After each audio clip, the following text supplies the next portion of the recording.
it is me. I am Victoria. I am the community manager here at Renegadeland, and you are here in RPGs and Renegade because we have news for you that has been dropping. So much news has been dropping in the last few weeks, and we are here with Scott Gaeta, which I was told I was pronouncing it properly, but no one else around here does. Elisa Teague and Sara Erickson. So welcome to our panel. Hello. Hi. Thanks for having us. So we have here some news. People have probably heard about it. Maybe a little bit of news about I don't know, something about Hasbro, some licenses that we have just decide to do. So if in case you haven't heard, we have extended our licenses with Hasbro. We are bringing G.I. Joe, Transformers, Power Rangers, and My Little Pony to 5e. So one of the big questions that we've got here, why 5e? Who wants to take that one? Scott, did you make that decision? I think it was a group decision, but I think Elisa can probably go into that in more detail. Yeah, I'd love to field this question. There are so many amazing game systems out there, and of course, there is the possibility for us to design our own system. And so we were all weighing in on this, on what is the best way to go. And we settled on 5e for a lot of reasons, and I have, my own feelings on this for these specific properties. The first of all is that 5e is the most well-known system and most played system out there. There are so many amazing role-playing game systems. I'm not knocking any of them. The sheer fact is that so many people already know how to play 5e. And so it makes the game, whatever we put out, really approachable for new players, because even if you have never played a role-playing game before and you just really love Power Rangers and you want to be that character inside that world, you can probably find somebody else within your friend circle that has played a 5e game. And so it makes learning it easy. If you don't have that person in your life, it's still a really approachable system to learn how to play.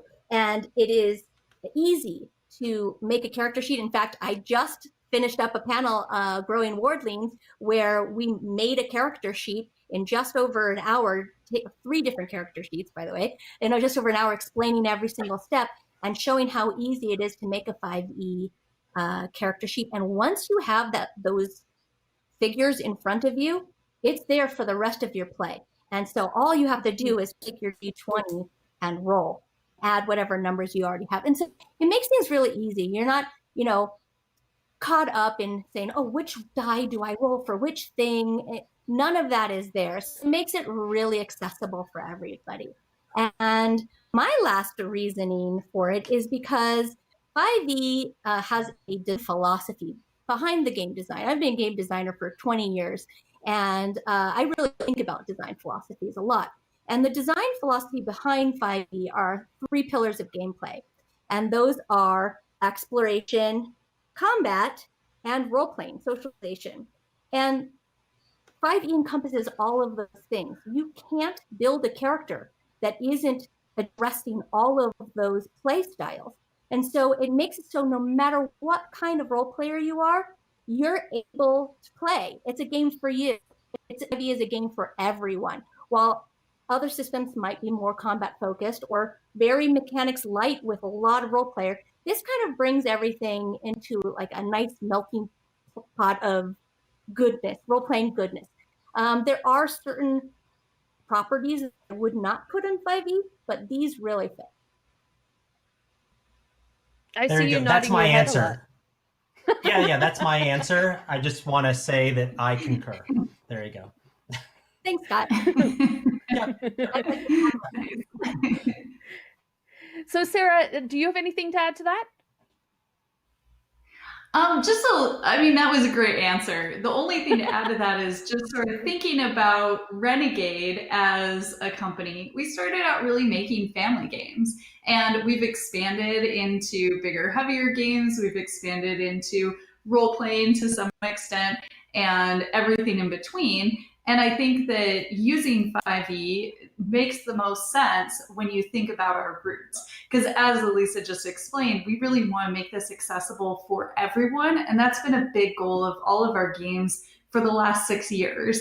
And we just want more and more people to play and enjoy and sit down at a table and have a good time.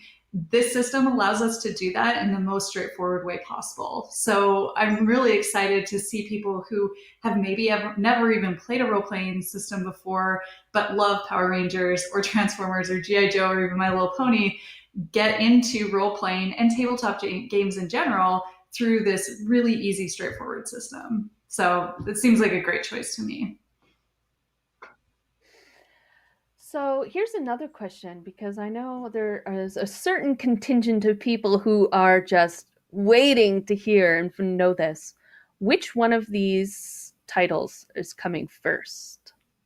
Which one? We haven't told people this? Oh, I thought we told. Okay. There's a lot of people who don't know yet. Okay. And they've been asking. It's possible that we only told us this, that we didn't tell them this. So it's possible. That happens. Yeah, it does. Yeah. So this isn't a big secret, but it might be the first time you're hearing it. So the very first of the new brands that will get their book first will be Power Rangers. Power Rangers is in the works now, and Power Rangers fans will be the first ones to get the first of this new series of line of books. And we're working on that as we speak. I think Elisa might even have some news on who is working on those books. I do have that news. Are we letting this scoop drop now? Yeah. Okay. So, sure. Approved. We have. I'm not going to tell you. No. In addition to myself, I have some really talented people working on Power Rangers RPG right now. The first is Brian C.P. Steele. You may know his name from Shadowrun fame. And he has also worked on lots of different RPGs and miniatures games, and he is terrific and is blending mechanics with lore, and it is super awesome. And our other writer is TJ Storm, who is a 5e game master and storyteller extraordinaire. He's also an actor. You may know him as, not by his face, but by his voice and mocap abilities as Godzilla and Colossus from Deadpool, which is pretty cool. He is an amazing role player and writer and storyteller, and he is doing Power Rangers lore and all of our narrative stuff, and it is starting to come together in ways that I dreamed it, and now I can believe it, because we are putting together some really cool things for you guys. I can't wait for it to come out. Talking about waiting for it to come out, are we allowed to talk about when it comes out? Or is that a secret still? It will be the first of the 3. So sometime next year. We'll say in the first half of next year is what we're looking at. Dates are still fluid. We want to make sure that everything's fantastic. The book is great. We would rather it come out a little later and be phenomenal than rush it and put it out before it's ready. So top people are working on it, and we will get it out as quickly as possible. I actually have a question. So I know, it's exciting. So Elisa, just so people know, we have these amazing writers that you've already gotten together to work on these books. What exactly is your role within that? Are you doing any of the writing? Are you just organizing things? That's still a huge amount of work. So tell us a little bit about what exactly you're doing. Well, I'm doing a lot of things on this book, on all of the books. As a senior producer, I am obviously making sure that every facet of this until production is getting taken care of and put together in a streamlined, cohesive world between all of these properties. I am also writing on Power Rangers. I am not announcing the right. Those are just the writers for Power Rangers, or 3 of us. But I'm not announcing the other writers yet. But we are all working as a team across the board so that we have a cohesive and system so that things can be played by different books can be played by people and move from one book to the other and not have any difference in gameplay or feel or rules. Okay, yeah, that was my next question was, will these games be interchangeable? So that's what you're saying. Are they're going to be crossovers? I didn't say that.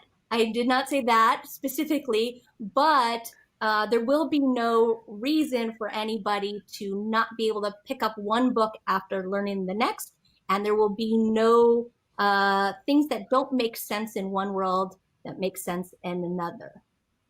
Is that a good way of saying that?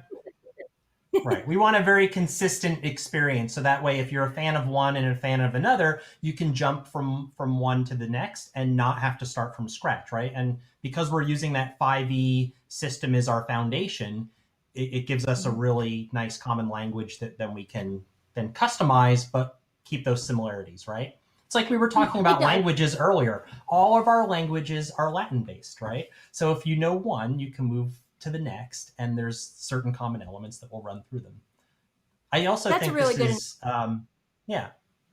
this is also Victoria trying to get more information out of us than we're ready. Oh, I know. Yeah, I know. Sure. Oh, I want to know. I want to play these.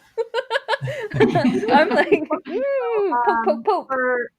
It's really important for all of our writers to work together between the properties, because there are things like in Power Rangers, there are Zords, right? And so Zords are roughly the same size as what a Transformer would be. And so the rules that we're doing for, combat and things like that, movement, are going to apply in similar ways. So we want all of our writing teams to work with each other to create a system of rules within 5e, because this is not, your normal fantasy 5e that, you may have played in another game. This is definitely going to feel in-world Power Rangers. When you play this game, you are in Angel Grove, you are wherever you are doing your adventure, and you're going to feel that in your story. But if you're playing Transformers and you've already played Power Rangers, you don't want to say, oh, well, now I'm a Transformer. Why don't I work the same way that a Zord would work? Why don't I have the same types of hit points? So we are streamlining everything so it works together. Okay. So this kind of brings us on to, you all have some fabulous experience working with licensed games. So what about that experience? How does that experience differ from doing in-house games? Like we have Overlight or Kids on Bikes, right? Altered Carbon coming up. How does that differ? So I'll give you my take on it. My take, even like from the 100,000 foot level, is that whenever you do a license, you want to make sure that there's no reason to do the license if you're not going to give somebody that experience, right? So if you're doing Power Rangers or G.I. Joe or Transformers, and if I sit down to play that game, and as a fan of that world, if I don't get an authentic, fun experience within that world, then there's no point in doing the license in the first place. Like I think I've said this on other panels in the past, like the first test is if a fan of the IP that you're doing loves the game. If you pass that test, you're actually okay. You can fail the other tests. Because if you can't pass that first one, there's no point in moving to the other tests. The next test is somebody that would never be a fan of that IP also loves the game. That's the other test we want to pass. But if we can't pass the first test, the second test doesn't matter. So ultimately, that's our goal always when approaching licensed games. Like we just don't want to take a game and put it inappropriately on a system or on that it's not appropriate for, right? It has to start with the IP's experience first. Beyond that, the only difference is you're working within some defined parameters, right? You need to work within a sandbox that has some boundaries, but that actually is, it's a trade-off. you can't totally define what the world is because the world was already defined, but you get to play in a pretty awesome sandbox. Like it's the sandbox that has all the cool slides and all the cool toys and the best quality sand, and it's a sandbox that you've been dreaming to play in before, and somebody welcomes you in and says, come play in our sandbox. It's really, really nice. And it is really, really nice. So that's my like kind of 100,000 foot level. I'll let Elisa go into the details more of like a game designer, like the crunchy part of it. But yeah, I mean, to continue on with what you were saying, I mean, everything you're saying is exactly what I believe, for sure. And from a design point, there's a challenge there where you have something that already exists. You know, you have television show, you have comic books, and you want to recreate that feel, that experience for the fan, and for the player. But you don't want to recreate that experience for the fan and the player. In a strict sense, nobody wants to play through a storyline that they know the ending to. So what you really want to do is facilitate a childhood experience for a role-playing game in these fandoms, right? So if we're playing Transformers, I need to get inside the head of Elisa as a child who picked up Transformers and made my own stories, and not feel so restricted to the meta plot that has been going on within that IP. All of those things exist. All of those things have happened or could happen or are happening during my story, but my story is independent from that as a player. And so as the designer, I want to make sure that I am allowing that to happen. And so that when a group of players come together to a table, they can make up their own story and it fits in the world seamlessly, but isn't, they're not railroaded. I mean, it's a typical word for role-playing games. You don't want to railroad them into a story that just fits into like this perfect thing that already happened that they know the ending to. That's not fun. So there are a lot of design challenges with that, and especially then getting those new stories, approved from a licensor and whatever. But we are keeping things so authentic, as Scott said, to the IP that I don't think we're going to have any problems there. I know I'm a huge fan, so being able to work on these things and remembering those childhood experiences and bringing that to the table, I know that we and all of the writers are huge fans.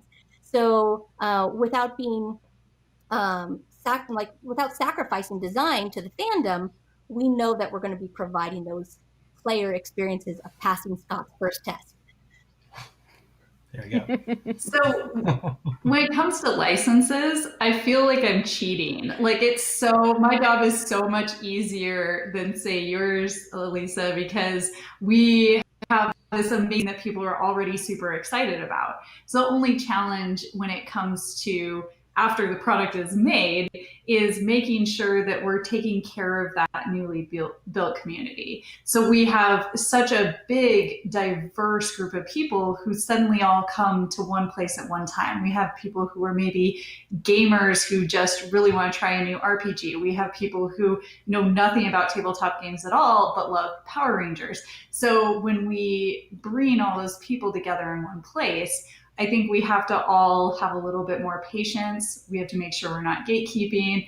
We have to really include everyone from all these different levels and help them have this fun experience, because we're all gamers, and if we can't invite new people into the world, then we don't have anybody to play with. So it just makes it so much better when we get new people in. And licenses are such an amazing opportunity to do that. Times when people would never ever look at our entire industry or even know it exists, suddenly we have a chance. And I think that's just really, really cool about licensed games. Mm-hmm. And you did mention about not wanting to gatekeep and stuff. So I just do want to throw out, tomorrow we will have a workshop about safety tools and safety in RPGs. And a big part of that will be talking about how to be inclusive and inviting at the table for everyone to play. So that might be something that you want to check out, especially if you're interested in bringing one of these games to a group of gamers who aren't maybe necessarily used to the RPG experience. So thank you for answering that one. We kind of mentioned that, we have Wordlings, which you just did your growing Wordlings. We have our Wordlings of Rivers Hollow live play tomorrow. We have Overlight. There's Kids on Bikes. There's Icarus. There's Alice is Missing, which has been a huge critical hit of late. What other titles do we have? Do we have anything planned for these things? So there is another Kids on Bikes book in that world in the works. It's not ready to be announced yet, but about the same time that we've released the books in the past, around August, is when you'll see that one. So that one's in the works. And of course, Kids on Brooms just released. It's yes, just a month or so too old. But yeah, there's more in the works for that. Elisa and I have been talking about Wordling stuff. I know she's really passionate about it, wants to do another book. I would like to see another book. We just need to figure out when and where it fits in the schedule. So, there's always that. There's always stuff in the works. I mean, geez, we just announced like 4 giant games, like three of which have never had a role-playing game ever. G.I. Joe, Transformers, and Power Rangers have never had RPGs released. Like, is that not enough? I just we want have more all stuff in the the works RPGs. though. Maybe. Okay. Well, that's fine. Just all stay the tuned. RPGs. And Please just send all of them to me. Right. Okay, just for you, I promise we will have more RPGs. Yeah, it's he was crazy. about to promise something to me. What? Oh, what? Yeah. Okay, I promise to you and the rest of the RPG community, we will be announcing more RPGs when we can. Oh. Okay. That was smooth. Smooth. I have a much better promise. What's that? Okay. I have a better promise. So if you like Kids on Brooms, you should watch our big news shakedown tomorrow. Oh. Okay. Yeah. Okay. A big news shakedown tomorrow. Oh, is that the one where I'm on there and then you try to get me to not say anything I'm not supposed to say? Yep. Uh-huh. Okay. That's tomorrow at 4:00 Pacific time. Okay. So that brings another thing. Another thing that Sarah's always said is no RPGs. And yet we chose to do all sorts of RPGs. Yeah, there's a story behind it. So I'll tell you the 15-second version. Sara was one of the first people hired at Renegade when I started up Renegade, and I told her that, and we had worked before together. It's not like we didn't know each other. And I said to her, I love role-playing games. Like they're probably like one of my most favorite things ever. I was playing D&D back when I was 9 years old. But at the time, Renegade was pretty new. We were just in our second or third year. And I said, you need to keep me, Sara. Part of your job is to keep me from making role-playing games because we need to focus on what we're doing right now.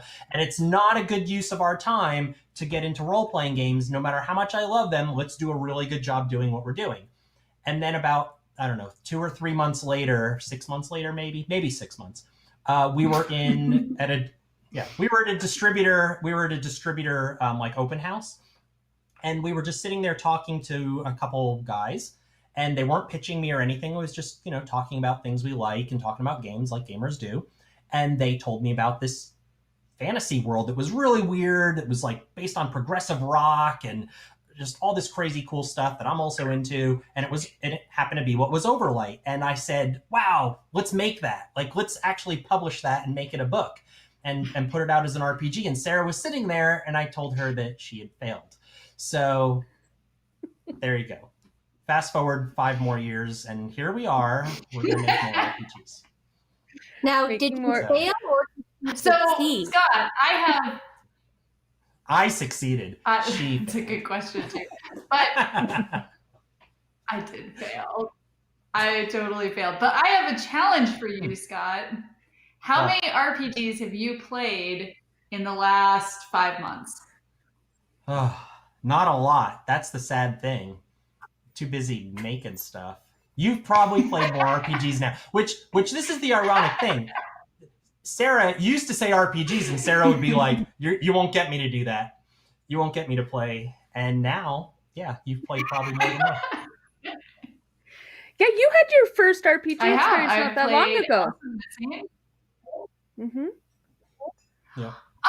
Well, sort. I actually played an RPG a long time ago, and it was not a good experience. And I think it's really impressive to see how much RPGs have come since 15 years ago when I had my first very bad experience playing an RPG. But in the more recent past, I played Kids on Brooms on the Dice Tower with Mandy and Eric Lane and Spencer Stark.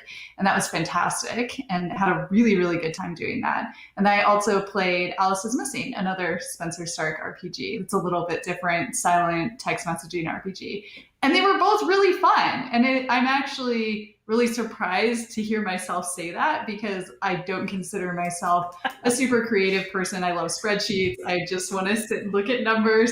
But it was great to really express yourself a little bit and have this story that you're telling together and this cooperative experience.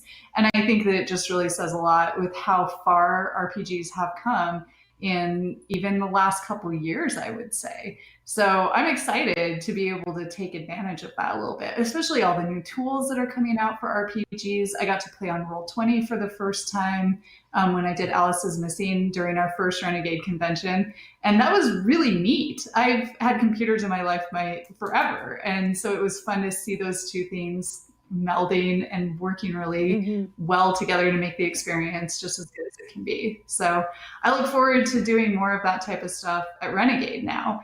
Now that I understand why people would care, it's a lot easier to actually put that out and get other people to care too.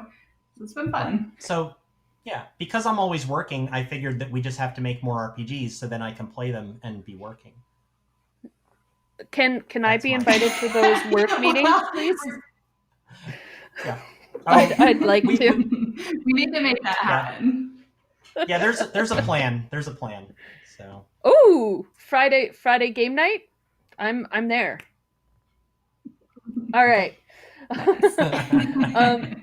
And Alice is Missing is my favorite game right now of the year. I absolutely adore that game. And you're talking about bringing technology into things and playing with Roll20 and stuff. It's funny because I started playing, I started playing games like with role-playing games with miniatures. Hero Quest, this game, long time ago. But my main experience with RPGs was online. It was actually on like bulletin board systems and then in chat rooms on the internet. So when I started playing Alice is Missing, it actually brought me back to playing in chat rooms back in the 90s. And I loved that feeling. I had a lot of fun with that. So let's say all of our RPGs that we have planned are ready to go. They're sitting on a table in front of you. Which one would each of you pick to play first? Oh, geez. Oh, that's impossible to answer. No, it's easy. I did it. Wow. You can't do that because it's not fair to all your children. You have to treat them equally. And so the right way to do it would be to have your own little mini con at home and play them all over the weekend. That would be the fair thing to do and probably the most fun thing to do. So okay. How dare you ask such a that's question? Fair. But especially for games, I don't have a favorite game. I have many favorites of games, and if you looked at my game shelf, you would understand that theory of mine. I don't know if I could actually pick one. I will be playing them all and often because I can't pick which one I'm more excited about working on, let alone playing. Yeah. Like I'm excited for all of them, and I already play games every day of my life. Games are my life. So I work all day in games and then in the evenings play games every single day. Either right now, of course, we're all doing it this way, through, different types of video chats and things like that, or using, the different tools like Roll20 that are out there, or just sitting down with my kids and playing a game. I'm playing games constantly, so I will be playing them equally. It's not even a choice. All right, this is going to bring us into the question portion of the panel. And we have our first question. This is from a familiar name, Amanda McKnight. For Alice is Missing, are there components included that we need? Is it solely a book or also has physical components? I can answer that if you want. Oh, I can actually. Or does it? It does have physical. If you get the physical game that will be released soonish, there are cards and physical components for you to play with. Yeah. Right. Yep. Yeah. That's all you need. And a device. That is, and a cell phone. I think that's. Yeah, and I think there's been some confusion, especially because we're all in a digital world now. It's hard to tell when you see a marketing image on the internet what that thing is, because you can't touch it. But it's actually a box that's about the same size as Arboretum, if you've seen that before. So actually, here, it's about like the size box. And inside you'll find cards and a rule book. But it'll be like a rule sheet. It won't be like you would expect from a big RPG. So it'll be in there. That makes more sense. There you go. Casey Franklin asks, who's doing the art for the Power Rangers RPG book? Do we know? Many artists. Many artists. Many. Top artists. Yeah. So many artists. if you're many artists, if you're familiar with Heroes of the Grid, you'll look at that and see that there's a breadth of different artists. Everybody from Dan Mora, right? We've had Matt Frank. We're constantly bringing in new people and going back to fan favorites. So you'll see a lot of different names in that book. Okay. I've seen this question pop up a few different times from Michael Jacobson. Are the writers set? Are you looking for writers at this time, or do you have it set already?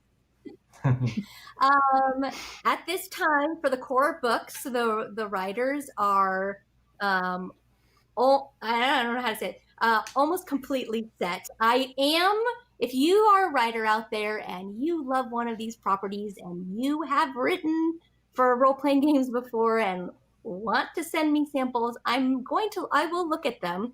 We are going to be supporting these products with lots of cool releases in the future. So just because we're working on the core books now does not mean that that's the end of an opportunity for anybody. There will be supplements. There will be other things coming out because these are vast stories to be told with so much content that we would never be able to put it in one book without it being, many, many pages long. So there will be other opportunities out there. So I'm opening a can of worms, I know right now. Here come the floodgates, but You're doomed. I know.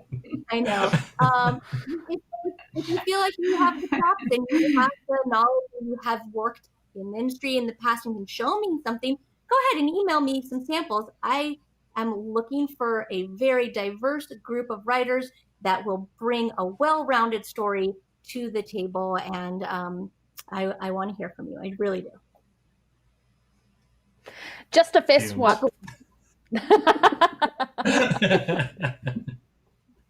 It happened within 5 minutes of me being announced.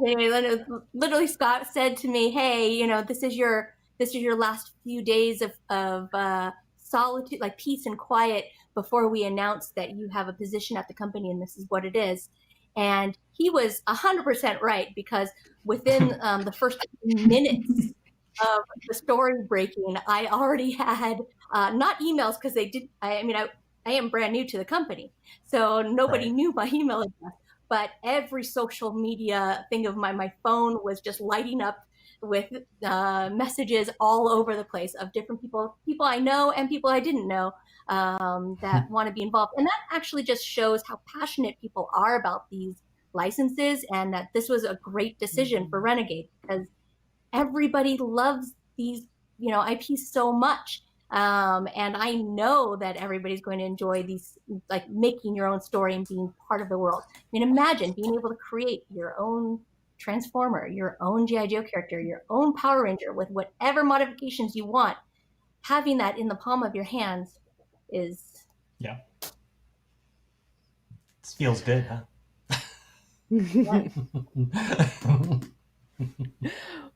Will the new books be a single adventure or more of a content and rules book? Just a Fish wants to know. I feel like I'm monopolizing this panel, but I can't answer. Talk it up.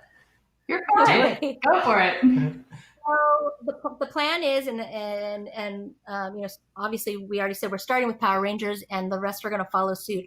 Each core book will be a rules guide campaign setting with all of the initial locations, lore, NPCs, everything you need to be able to create your own character within the 5e system, and have the ability to, as a game master, run whatever story you want. In addition to that, each of these books will have sample adventures to get people started, and we will then follow it up with the aforementioned supplemental content, which will include more adventures.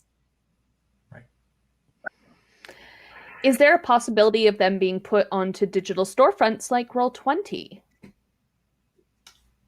We have. We are working on plans, especially in this day and age where people may not be able to get together like they're used to in the past.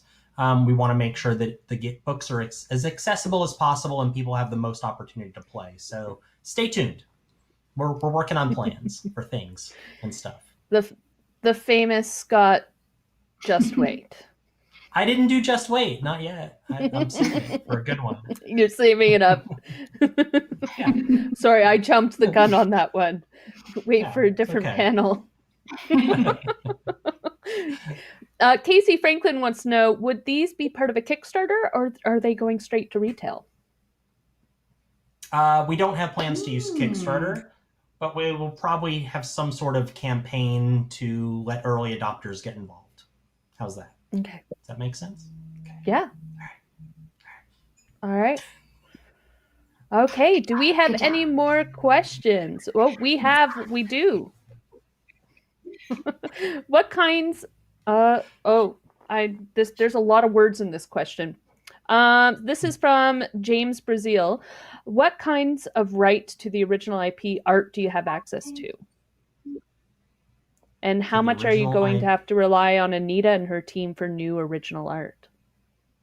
Oh, so a whole new team is managing the RPGs led by Elisa, but we will be creating lots of new original art.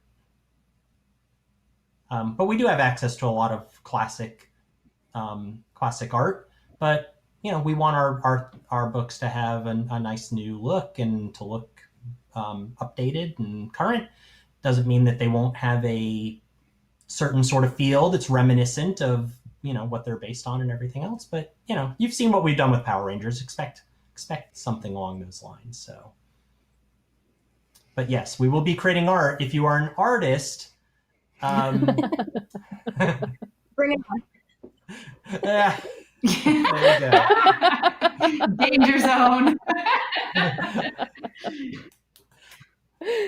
In the Power Rangers RPG, will you be incorporating the civilian mode in any way, or will the game mostly focus on being morphed?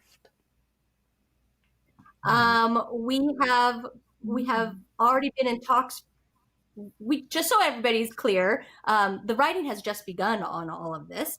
And so I am looking at all of these options. We have been in talks of how this is going to work as far as civilian mode versus, morphed Rangers versus, piloting a Zord and then the Megazord. So we have mechanics in the works for all of those phases of your heroic adventure.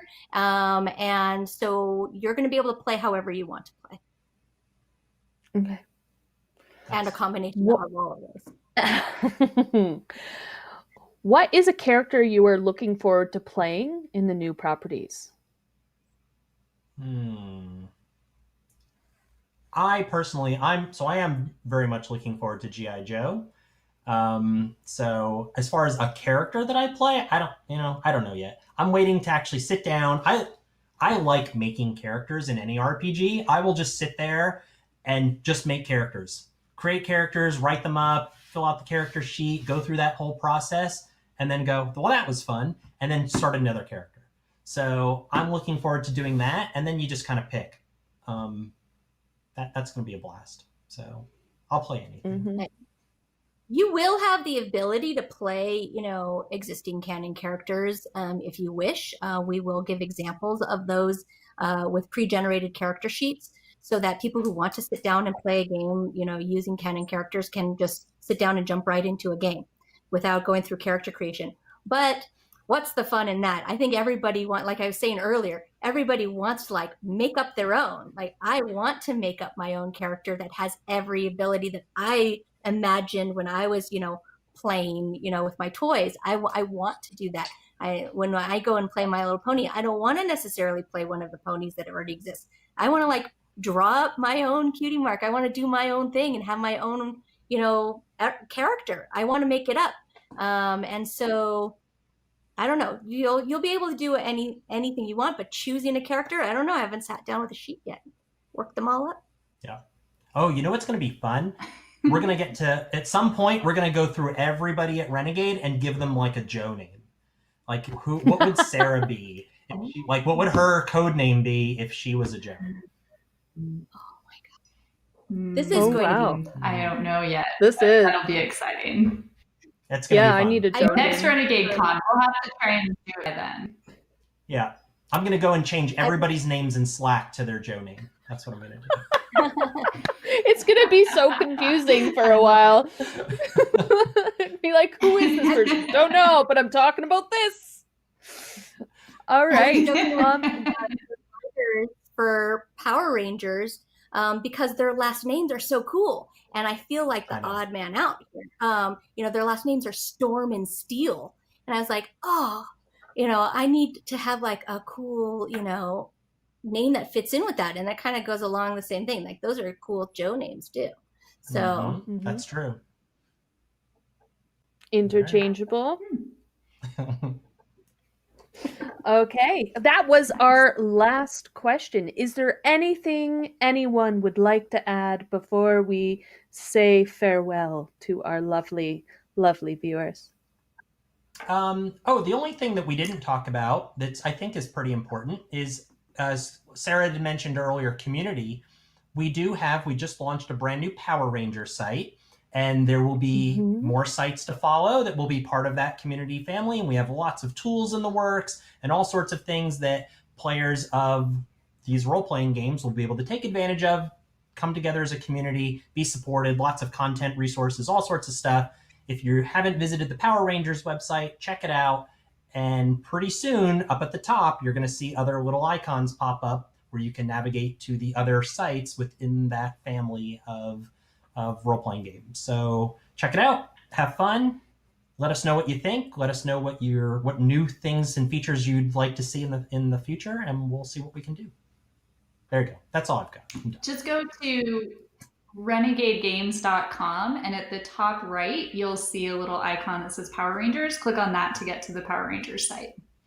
It's the easiest way to go find it. Mm-hmm.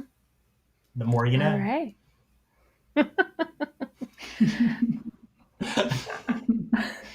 I'm just singing that song every time in my head whenever we say G.I. Joe. Every time. Yeah. All right. Well, thank you so much for joining us, everyone. Oh, I cut you off. No, I was going to say it's going to be hard to not sing it, when we go and do streams and stuff like that. But, we're not allowed to sing it. But I know. But I want to, with the banner to pop up at the same time.